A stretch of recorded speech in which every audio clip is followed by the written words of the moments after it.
Mga kabay, so good evening sa ating lahat at happy 30th of December. Yan, so happy new year, advance happy new year sa inyong lahat mga kabay. So dito tayo ngayon sa bypass Kawayan. So pasensya na kung minamalat tayo ngayon, yan, dahil may sakit tayo mga kabay. So sana patuloy nyo kong pa rin sumortahan sa year 2025. Pasensya na kung minsan di tayo nakaka-attend sa mga charity natin. So pasensya na sa mga invite dahil busy na rin sa trabaho, mga kampay, sa family na rin. So sana pagdating ng year 2025 na rin, matupad na rin lahat ng mga pangarap natin. Sana gabayan tayo palagi ni God at huwag niya tayong papabayaan.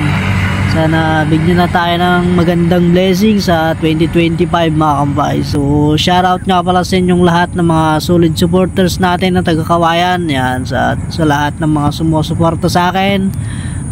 Pa-follow and like and share na rin po sa aking page J Kampay Motovlog at sa YouTube channel ay J Kampay Motovlog. Advance Happy New Year mga kampay dahil New Year na bukas. Yan. So dito tayo ngayon sa Kawayan. So minamalat tayo. So tamang tambay lang muna. So yun, ingat po palagi and ride safe always and Happy New Year.